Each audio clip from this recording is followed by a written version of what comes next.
We are doing this nationally. My name is Jacques Capel. I'm with the Clean Energy Manufacturing Center. I'm in LA. One of our speakers, Cash, is in Washington, D.C. Patrick, our other speaker, is in Cleveland. And I know we have folks in Washington and other parts of the country, so hopefully this will go very smoothly. Again, this is the first of a series that we're going to be holding during the course of the year monthly on different issues relating to manufacturing opportunities in clean energy markets. It's a partnership with the Manufacturing Extension Partnership and the Department of Energy. And I'd like to thank Dilip Date, our project manager, who I believe is on as well, for making the resources of MVP and the webinar available. So to get going, a brief agenda we have this morning. Slide. Thank you. Again, I'm Jacques. We're going to have two presentations. The first one is from Cash Fitzpatrick of the Department of Energy, and the second is from Patrick Fullenkamp from Global Wind Network. As I think many of you know, the Department of Energy has recently invested in 7 offshore wind projects to accelerate the growth of this industry in the U.S. Patrick Cash will be giving us a brief overview on that, and then Patrick will focus more on specific opportunities, supply chain opportunities for manufacturers who want to get into the offshore market. Briefly on who the Clean Energy Manufacturing Center is. Next. We do this. I don't have control of the slides, folks. We are, as I said, a partnership with MEP. We exist to provide MEP centers, information, and technical assistance to their clients to help them enter clean energy markets. We've been focusing on wind and solar for the last couple of years, and we are expanding opportunities for centers. So if centers have clients who are interested in getting into these markets, again, please contact Linda at the end of the session. We have her email address as well as her phone number. Again, next, this is the first of a series. Here's our webinar schedule. Next month, we're focusing on solar, and in March, we are going to be focusing on DOE, EERE initiatives. That's the energy efficiency and renewable energy at DOE, talking about their initiatives. So we've got the calendar set for the first 3 months. The next several months are tentative. If folks in the MEP system want a specific webinar for their clients at their center, again, we can accommodate you folks. So to get the morning going, I'd like to turn it over to Cash from DOE. Good morning, Cash. Good morning, Jacques, and everyone out there calling in as well. Thank you very much for taking the opportunity to listen in today. I realize everyone's busy, but I think it's great, and it's a great opportunity for us to share a little bit about what we're doing here on the offshore wind and in the manufacturing space. So as Jacques said, my name is Cash Fitzpatrick. I do work within the Department of Energy's Wind and Water Power Program, and amongst other things, I help cover both our manufacturing and supply chain portfolio for both wind and water. But just for today, obviously, we'll be focusing primarily on our offshore wind portfolio.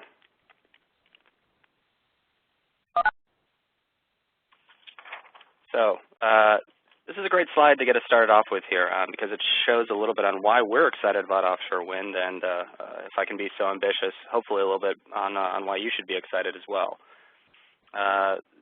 There's lots of reasons, but the first one is really that there's immense resource potential out there. The number on the slide that you have in front of you says it's 4,000 gigawatts, which is a result of several studies that we've done. And just to put that number in context, that's 4 times the entire U.S. generation capacity fleet. So everything that you've ever heard of that's been built in the U.S. related to nuclear, natural gas, coal, wind, solar, hydropower, et cetera, it's 4 times all of it. And more than just being a really big number, it's also a really big number that happens to be in the right place. So if you add up all the coastal and the Great Lakes electricity demand, you get more than 3/4 of our entire nation's demand. So really what that means is not only is there great resource potential, but you don't have to run a 1,000-mile transmission line to get from point to point.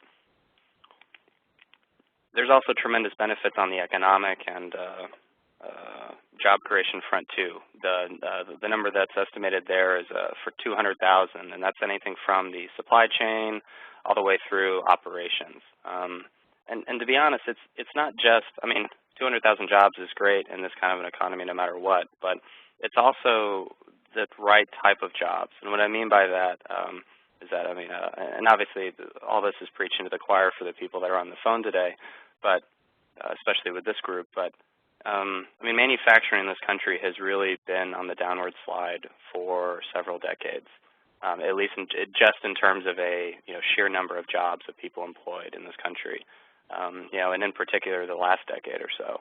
So these are really big, heavy machines that require a very heavy hand in manufacturing and heavy industry. So castings and forgings, et cetera. And since we're talking specifically on offshore wind, also all the associated ports, vessels, and shipyards as well.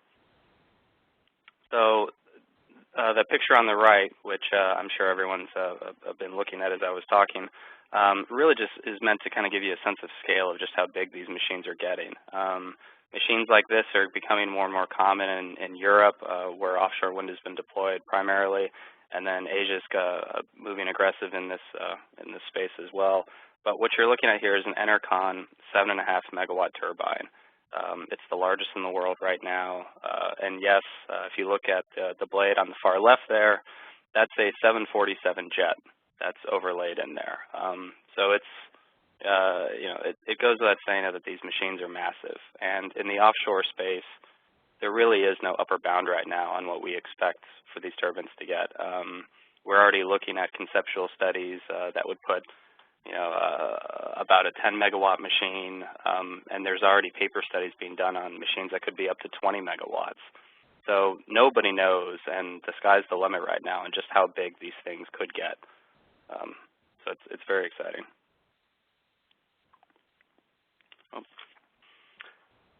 So I'm going to take a little bit of a sidestep here and talk just for one slide on what's happened in the land-based market in this country. And I'm going to do that because I think it has some real important implications for this group. But so a lot's going on here, but if you can bear with me, look on the far left and really what was happening in 2005. And what you see is the U.S. land-based market was roughly about $2 billion per year, and that's the blue column. And at that time, in 2005, you can see that there's roughly 1/3 domestic content. That's that black dotted line at the very top. And so if it's 1/3 domestic content, that means, by inverse, 2/3 of that roughly $2 billion in market value were being imported from abroad. Now fast forward to 2011. What you see here is that the U.S. market increased nearly fourfold, going from $2 billion a year to more than $8 billion in a year. And domestic content went from 1/3 to 2/3. So it's an incredible story to tell and a real success to what can happen in a U.S. industry when certain conditions are met. And a few of the key drivers here that really drove that were not only the perceived demand certainty, because these are large global players who are really going to compete anywhere in the world, the General Electrics, the Siemens, the ABBs, et cetera. But these components over that same time frame are getting larger and larger and heavier. And as they become so, they become more and more an expensive pain to transport. So the fundamental economics of this industry really drives manufacturing to become more and more localized, or at least regionalized, I should say. And that's not only a U.S. phenomena, but pretty much applies to any wind market in the world. Meaning if you notice as the wind demand grows up in a region, it also tends to become more and more localized. And again, that's really just the high transportation costs and the logistical nightmares of trying to move these large components. And again, all this was really just focusing on what happened on land-based. I mean, the writing's already on the wall for offshore. The machines are much, much bigger, and so everything I just described is just as true for offshore, but even more so. So pivoting here a little bit to the Department of Energy, and in particular our office. We released a 20% wind energy by 2030 report back in 2008. And really, this is meant to provide a vision and framework for how this country can achieve a significant ramp up in wind energy. So and basically, after making some growth assumptions, because this is a forward-thinking document that goes all the way out to 2030, and crunching the numbers going backward, we calculated that roughly 300 gigawatts of wind installations would be required to hit that 20% mark. Now, if you look at the graphic here, this kind of shows the breakout over time of what that looks like. And you get roughly 250 gigawatts of land-based and exactly 54 gigawatts of offshore. So, and I highlight this here because that 54 gigawatts of offshore by 2030 is a consistent department goal, and so a lot of our projects that we fund now and into the future are all going to refer to that. So it's a helpful thing to keep in mind if you ever wonder where that came from, because the answer is it came from this study. Also worthy of noting is that there on that little red line at the bottom there is showing how the U.S. market installations have tracked on actuals. So even though that we took our best guess when the analysis was done in 2007 and published in 2008, there's how it's actually turned out since. And you know, in short, I guess you could say that we obviously have a long way to go, but it's encouraging because we are already ahead of our own demand projections. Another document that's worth mentioning here, which is really a follow-on to that last one, was the National Offshore Wind Strategy. And this was released in 2011. It was a joint effort between Department of Energy and Department of Interior, our friends down the street. And it's really aimed at describing how exactly we're going to achieve those 54 gigawatts. So while the last report that I just mentioned kind of calculated and did the analysis saying that that's what was needed, this is that next step down that tries to describe, okay, how are we actually going to do that? And really, it comes out, and it's a great document if you haven't seen it. But it really starts to define and roll up all the activities that are associated for doing this into three main pillars. And the pillars are technology development, addressing stakeholder issues, and knocking down market barriers, and really demonstration projects. So this slide is really just sort of meant to illustrate how, in line with those three pillars, our office has really been marching to the beat of the exact same drum. And to be honest, that last report is still, I would say, our go-to playbook. And really, so what you're looking at here is a list of our recent initiatives, and they range from anything from very specific technology improvement areas like drivetrains to a more broader industry-wide base like test facilities. The numbers aren't included here, but cumulatively these projects constitute over $300 million in DOE public investment. In most cases, also requiring about a roughly equal cost share, but again, it depends on the project. The two that are circled, which you're probably wondering, are really going to be the two areas that I'm going to talk a little bit more today. Obviously, just in 15 minutes, I can't talk about everything, but I think with this group, this is probably what is going to be the highest of interest for you two. So this is what we're going to talk about. So what you're seeing here is a sampling of our projects within our manufacturing and supply chain portfolio. And I could spend probably 15 minutes talking about any one of these, but just briefly I'll go through. So anything from trying to define how many components you would need for a turbine breakout based under a few different demand scenarios. All that's covered in, let's say, that Navigant report that's in the third row. Associating what are the jobs and the economic development opportunities that go with those. NREL's developing a model, looking at what is required from a ports and vessels standpoint. That's Garat, Hassan, and Douglas Westwood. And then also a little forward-leaning on trying to, what are some cost reduction opportunities for optimized installation and O&M for these projects. There's two models, one being developed by NREL and one by Garat, Hassan.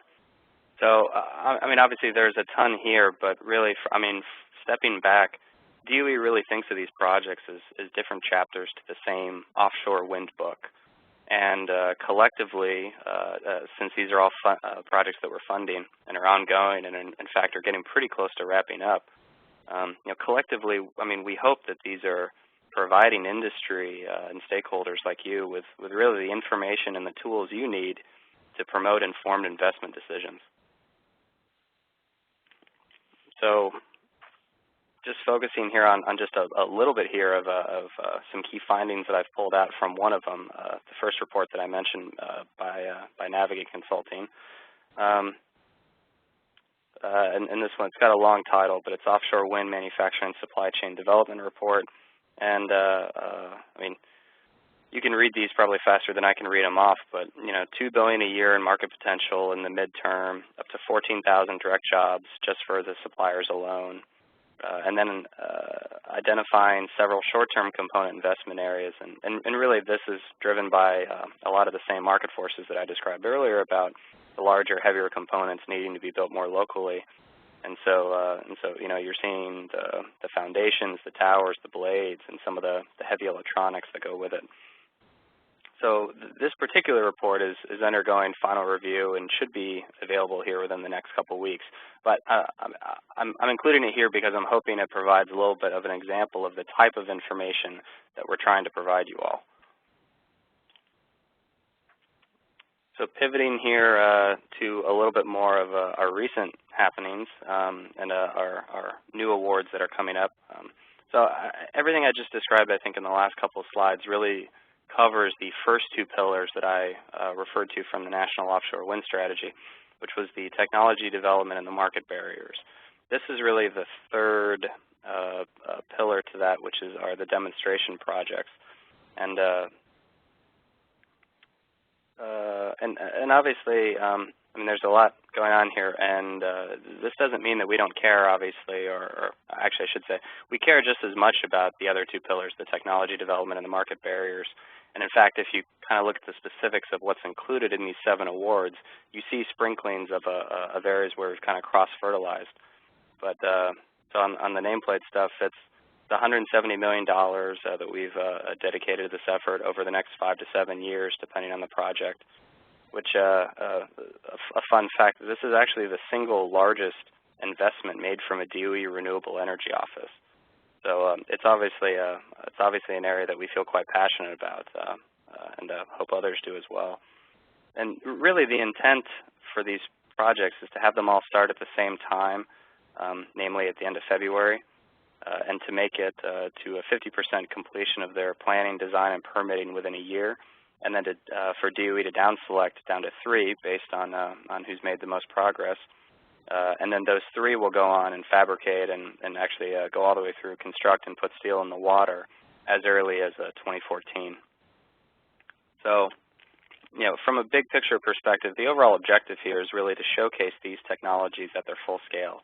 And not only to do that, but also to begin mobilizing the supply chains around this industry.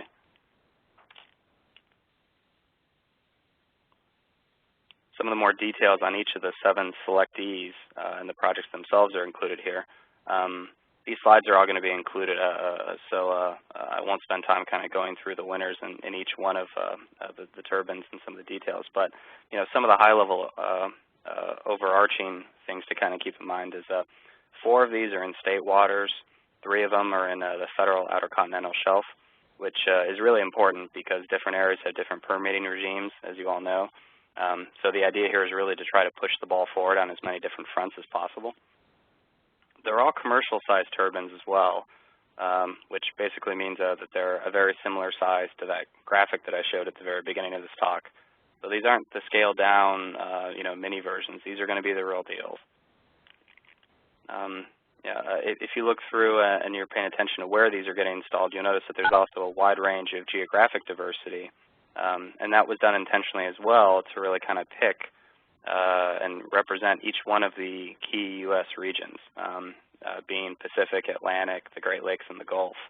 And really, the reasoning behind that was each region kind of has a little bit of its own peculiarities. So the Gulf Coast bears some risk to hurricanes. The Great Lakes obviously has fresh water and thus ice loading in the wintertime. And the Pacific Coast has very, very deep water. So all of those require some form of technology innovation to to be able to succeed in there. And all of these projects are helping to address those issues as well and taking them head on. So we're not shying away from the hard stuff. In fact, we're doing the exact opposite, and we're really trying to tackle these problems head on and early on to help ensure this industry's success. So, and then together, I mean, if you look at these, I mean, they really make up an inclusive list of not only the various technology pathways that are out there, and out there meaning what's going on in Europe and Asia, et cetera, but also all the different U.S. regions as well. So just kind of a brief pulling it all together slide on what's kind of happening here in 2013 from our office. Obviously, I just spent the last couple of slides talking about the demo projects. The goal is still to have all the awards in place and so they can officially begin spending money at the end of February. And like I said, projects going into the water as soon as 2014. Although I talked briefly on the Navigant report, but the other 4 or 5 that I listed there as well that I've kind of just bunched together here and called ports, vessels, installation, et cetera. All those have tools or final reports that are looking to be published anywhere from the next couple of weeks to at most the next 3 to 4 months. So stay tuned, and should be a lot of good tools coming out for there as well. And then the last one, which is a perfect segue, I think, into our next speaker, is the GLWN Manufacturing Competitiveness Project that Patrick's going to talk a little bit about to you. We're very, very excited about this one. It's ramping up right now. And it's going to continue on for the next year. So, you know, if anything, I hope that the takeaway here is DOE is here to play, and we're here to stay for the long term. So, thank you very much for allowing me the time to speak today. Hopefully, this has provided you with a little bit of an overview of what we're doing, albeit a very whirlwind, quick tour of what we're doing, and maybe even a little bit of why we're doing it. I obviously look forward to your questions in the Q&A, but realize if we don't happen to get to your questions, feel free to write me anytime. My email is right there at the bottom, and I will respond and get back to you. I mean, at the end of the day, I always welcome feedback because as a federal agency, ultimately our projects are your projects. So thank you very much, and I'll go ahead and turn it over to Patrick.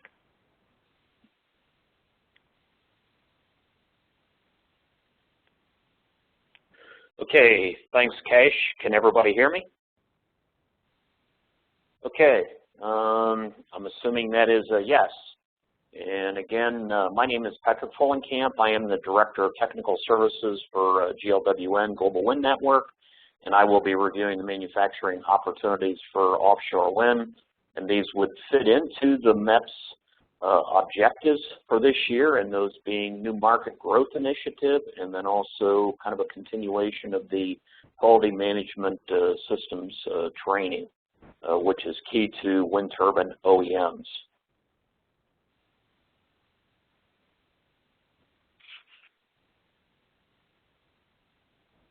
Okay, I'd like to start out with just a question for everybody. Does anybody know what these two pieces of equipment are?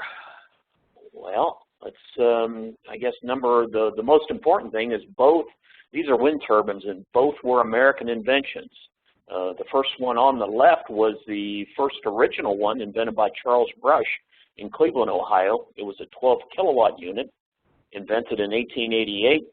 Charles Brush also made the generators for the hydropower units, and he said, hey, if we can make electrical energy from water, why can't we also do the same thing from wind? And so here's what you see in his backyard, 80 foot tall.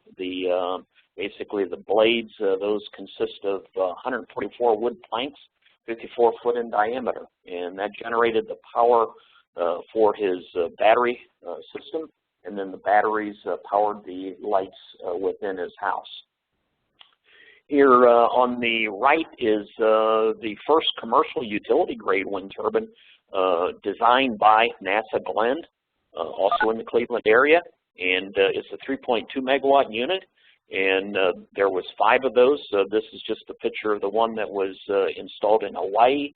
Although, you know, after this time frame, this kind of was the peak of the wind power in the U.S., and then the interest waned, and what we've seen is this activity really picked up by the Danes and the Germans in Europe, And in essence, while the technology was invented here, the current technology leaders are coming from Europe and Asia.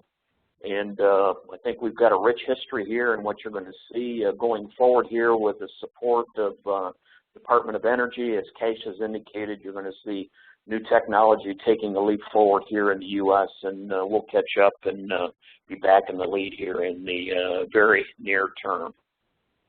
Okay, just one slide here on what GLWN is all about. We are a group of manufacturing professionals based in Cleveland.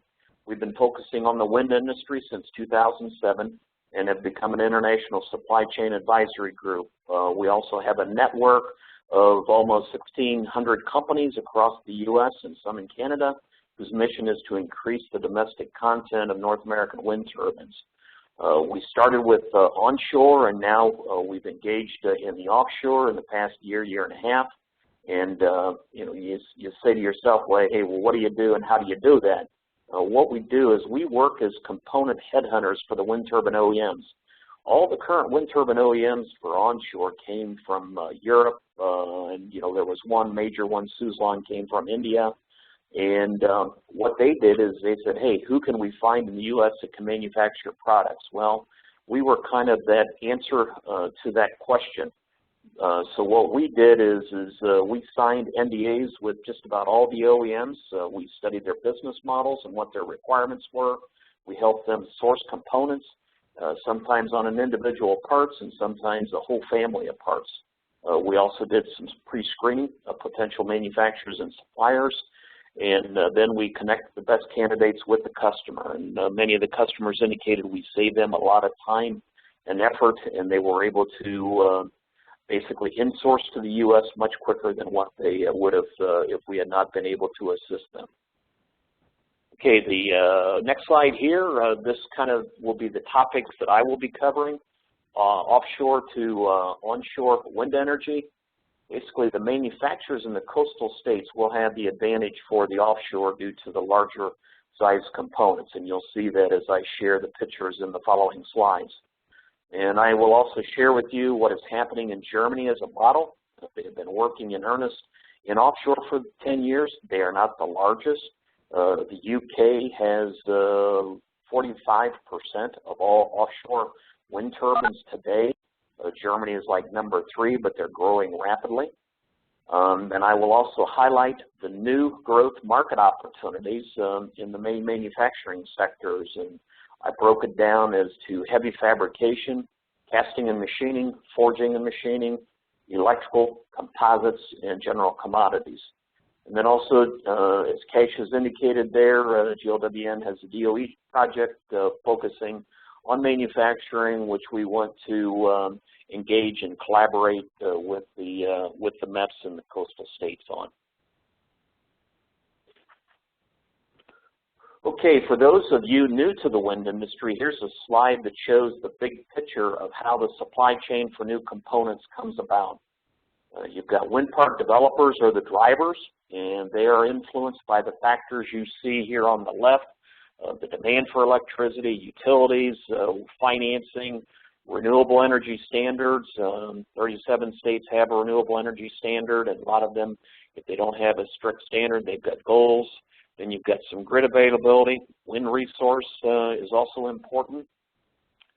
And then when developers do choose to create a wind park, they place an order for turbines with a wind turbine OEM. And then once that occurs, the wind turbine OEM would place orders to their supply chain for components. Now, the onshore will also add more content with foundations and vessels, which I depict right there. Okay, this is a wind resource map from NREL, which they had published 3-4 years ago. And what I have done here is I have included some dots relative to the current onshore industry. So the blue dots are OEMs that have manufacturing and assembly facilities for the turbine assembly. Red are tower manufacturing facilities, blue are blades, and then purple are gearboxes. But if you take a look at the coloring here, this is kind of the wind belt there, and that's a color of you know, like a yellow and then a pink and a purple there. But if you actually take a look at the best wind resource, it's in all the coastal regions. So your best wind resource would be your you know, your dark blue here, followed by your red on the Pacific coast, and then all the way from Maine here down in through the Carolinas and Georgia, and then the coastal, the Gulf Coast, and then also within the Great Lakes. So any place where you transition land to water, that's going to be a good wind resource. And so I guess the only thing I'll point out, as we move on to the onshore, what you're going to see is you're going to see, instead of all these dots more concentrated at the interior of the U.S., you'll see more of those now lined up with the coastal regions. You'll see definitely a heavy concentration in the coastal regions around the wind parks themselves. Okay, let's talk a little bit here about CAPEX expenditures comparing onshore to offshore.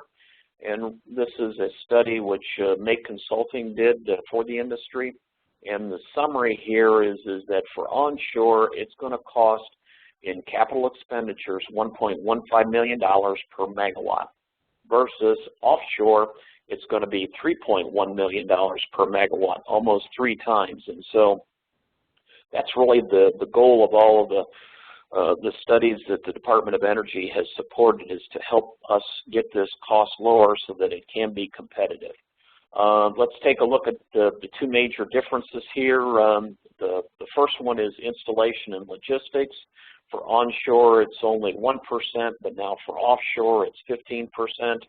It's just a matter of all the equipment requirements and effort required to install something out in the water versus on land. You know, the other thing is foundations. The foundations will have a lot more steel content, a lot more structure to them, and so therefore they're going to be at least 2 times as expensive for that. Okay, the offshore goals, the only thing, Cash just talked about this, the only thing I'll point out here in Europe has a goal of 55 gigawatts by 2020. Again, the U.S. is 54 gigawatts by 2030. But from a European standpoint, they have in the water 3.2 gigawatts as of 2011, and they're primarily in this region here. Again, the UK region, primarily along the east coast there, on the east side. They've got 35%, about 1.7 gigawatts installed already. But then you're also going to see, you know, Germany is picking up speed quickly. You got Belgium, the Netherlands. You also got France and Spain that also has some content going forward. Okay, I guess I was fortunate enough to go to Germany this past 3 years. This past June in 2012, I went to Bremerhaven those 3 times, and this is the picture from June of 2012. And man, I guess, you know, my initial thoughts here was, hey, Germany is now buzzing with activity. In 2010. The plants were just being built. They were making some of the initial units, but 2011, I seen a little bit more increased activity. But this past year, you know, everything is full. All the staging areas are full, you know, with tripods, jackets, and then also jack-up vessels there. And, you know, bottom line is I see this happening in the ports here within the U.S. Within the next 5 or so years going forward. Just wanted to give you a feel for the magnitude of the business here. This is some hard data from the German government. In 2011, they had a total value add, total spend of 5.9 billion euros. But if you take a look here at the pie chart, the key thing is well, what's it done to manufacturing? 61% of all this value added came from the manufacturing sector, and you can see the other ones here. Next biggest one was project planning and development. The next chart is a bar chart of that showing the projections going forward. Here's that same 5.9 billion, 3.6 billion, so that was 61%. You can see the forecast, increase production in 2016 and then also 2021. Now let's compare the $22.4 billion value added. Let's compare that. That would be a little bit over 30 billion US dollars. Now comparing that to the automotive industry, about 200 billion. So, right now, just in Germany alone, it's a 15% of the U.S. automotive, and I think we've got some potential here going forward in the U.S. that, hey, it could even be, it may not be fully as large as automotive, but it will be a big player for us moving forward. Taking a look here, this is the same data, but on total number of employees there, you can see 14,260 employees were employed in Germany for offshore wind, and in 2011, in manufacturing, 10,000. Then you can see the projections going forward from that. Okay, now I want to get into the manufacturing sectors, and we'll start out here with heavy fabrication. And what you're going to have is you're going to have foundations for these units, and I have pictures that follow. Could be 400 ton to 10,000 ton. Those are going to be made of steel plate. They will be rolled. You're going to have large forged flanges. You're going to have fasteners, angular and tubular steel, brackets, ladders, and a lot of weld wire. Towers, those range in size anywhere from 250 ton to 600 ton.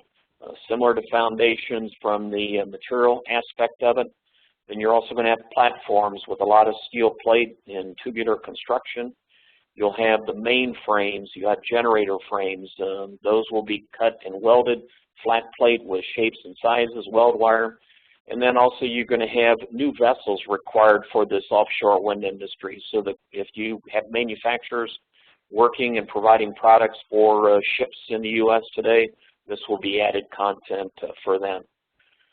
Okay, this is a picture of Weser Wind in Germany, and this is a new production hall. The picture here on the bottom right shows the hall. Basically, all the components come in on the far side down here, and then you see them coming out. So on this particular slide, you see this is a tripod. This is a large roll door that this has 13 major subassemblies that are welded and then inspected. So these get pushed out here on a small rail track system.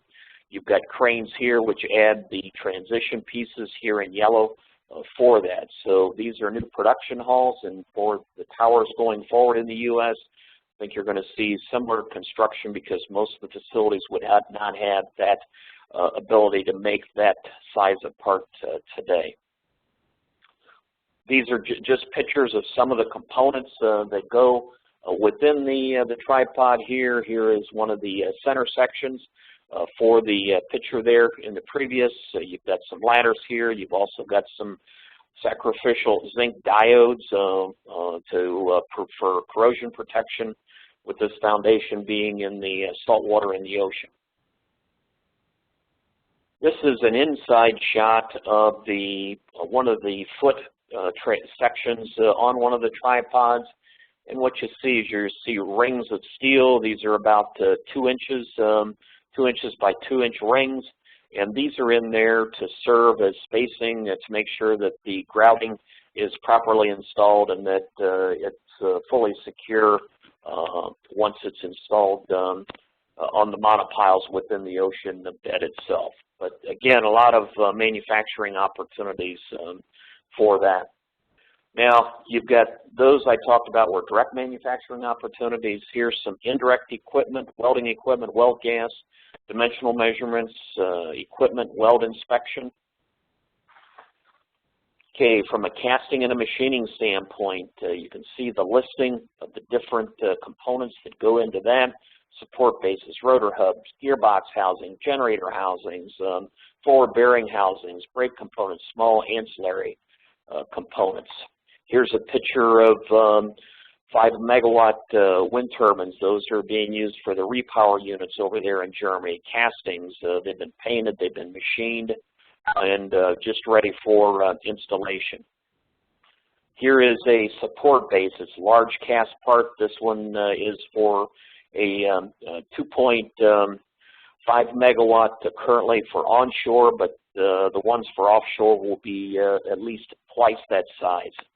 So you're going to need casting and also machining capabilities for that. Here we have forgings and machinings. You've got machine shafts, flanges, you've got attachment studs, you've got all the gearbox and drive internals, brake components, shrink disc, and then you've got a lot of other smaller ancillary components for that. Here's just some of the other pictures. Again, these things are quite large. They can be up to 20 foot long, 8 foot in diameter. They're made from 4140 to 4340 steel. They've got tapered ends and utilizing the shrink disc. This is would go at the top of an onshore tower there. So a lot of opportunities there. From an electrical standpoint, generators will be needed, transformers, inverters, substations, power controls, cable, circuit board, lighting harnesses, sensors, motors, universal power supplies. I don't have pictures of all of those, but I think that gives you a feel for what's going to be required. Here you see a substation located here with the offshore wind turbines there. So the electricity is generated here, it's brought to the substation, then it's brought back to shore from this particular substation.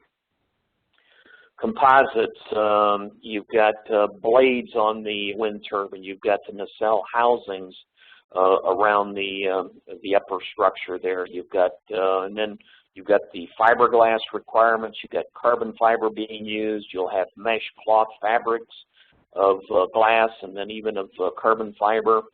You have resins, ancillary chemicals, substrates, cores, protective films which are used on that. So the boating industry, current offshore wind turbine OEM manufacturers are in requirements of these also. But from a blade standpoint, due to their size, they will have to be fabricated there close to the coastal waters. Here is a 5 megawatt blade being produced there in Germany. It's 16 tons, and you can just get a relative feel for size for that. Some of the other commodity opportunity components, I didn't have time to talk about all of them, but you've got bearings, you've got instrumentation, you're going to have cranes. Cranes is very large from a construction standpoint. A lot of new cranes will be required. You've got lubrication systems, cooling systems, you've got SCADA, supervisory control and data acquisition systems which are required there, meteorological systems, and then also many more. Here is I won't take the time to go through this, but I think this is a nice pictorial.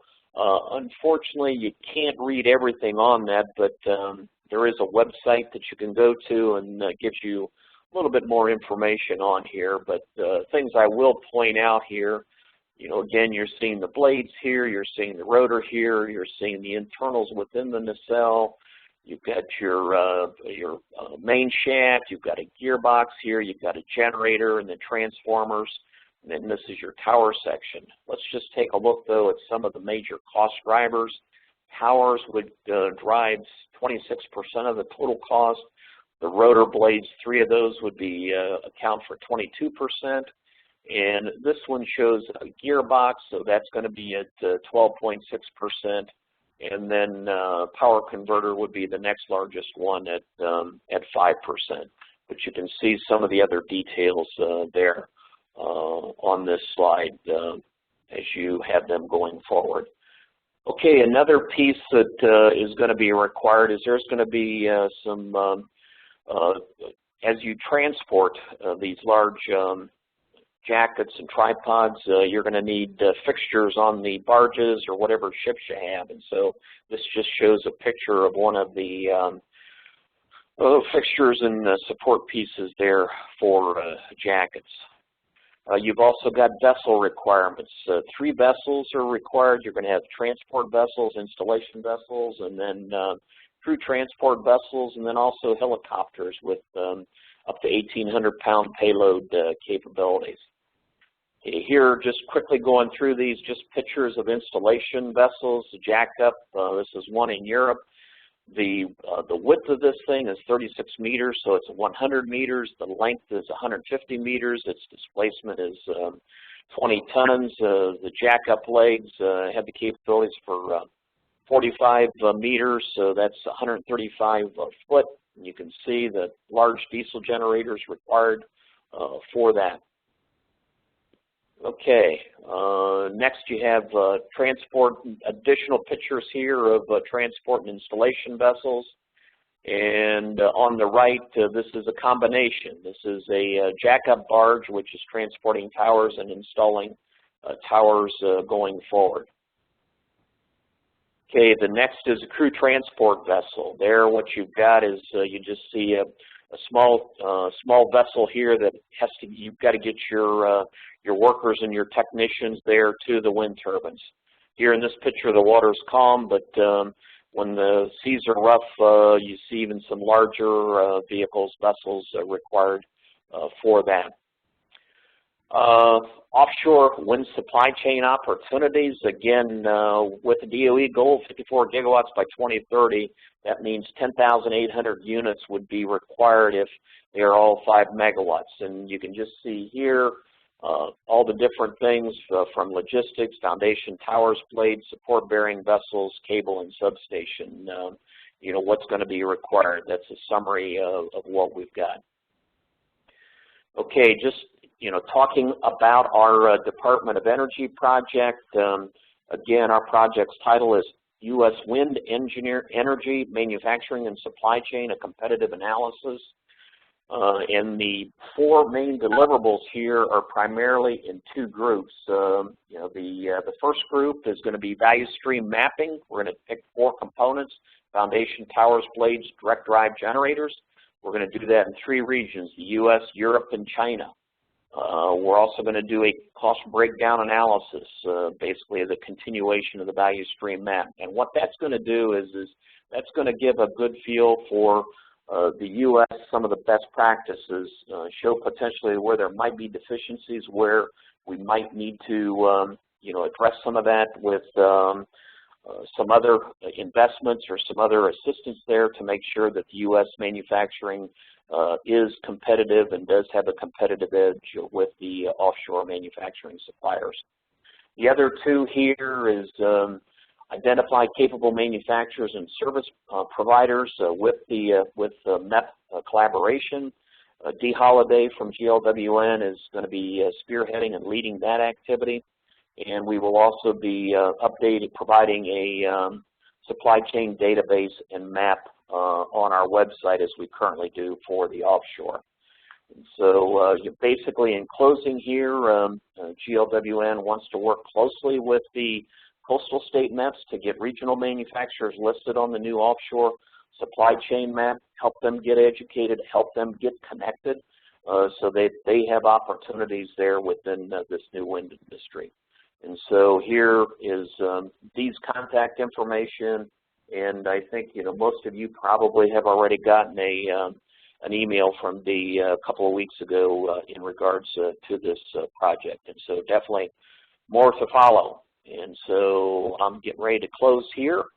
And again, here's my contact information. And that leaves us here with 10, 12 minutes for questions and answers. And I will turn that back over to Linda, and she can coordinate Q&A.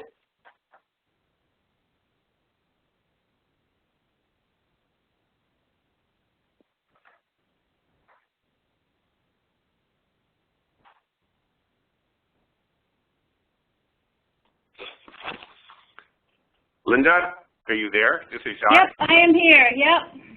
Want to start with questions? Yeah. So right now, people, if those that are on the line, you can either go to your participant list and unmute yourself and ask your question, or feel free to type in the chat session. The slides will be made available through, if you're part of the MEP system, they will be made available through the MEP Me system. If not, feel free to give me an email. shortly after the webcast, we will also send out a short survey just to kind of get some feedback of, you know, is this something that you see that your manufacturing clients can use? Do you see opportunities for them? Any other comments?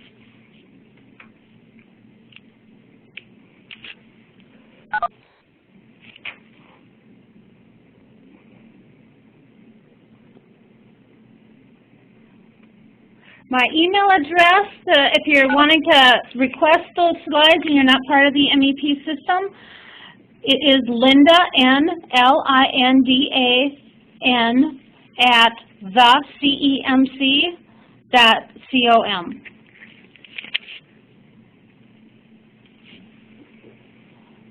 And then a couple of questions here. Will the offshore facilities be public or privately owned and operated?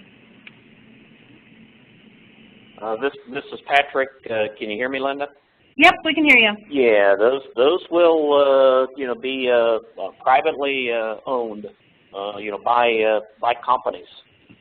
So both from a wind turbine OEM standpoint or the manufacturers that set up manufacturing facilities for towers, foundations, blades, that they will be similar to what's currently occurring onshore. Those will all be privately or company-owned.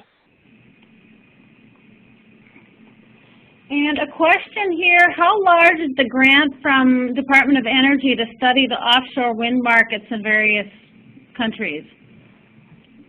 How does that grant compare with some of the other countries? That's a good question. This is Cash. I don't remember right offhand how much. Probably the closest country that we could compare to is probably going to be the UK and the Carbon Trust. So honestly, I don't remember that number offhand. This is more of an anecdotal thing. I can remember the last conversations I had with folks from that office.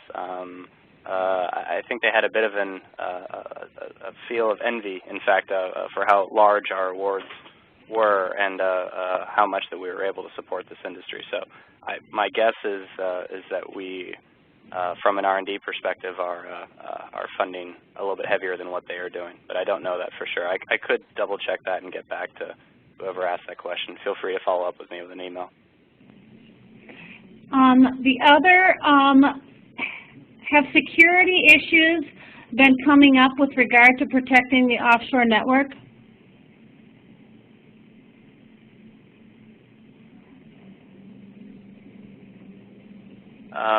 So I guess when you say security issues in the offshore network, obviously these projects are really heavily scrutinized before anything goes into the water, right?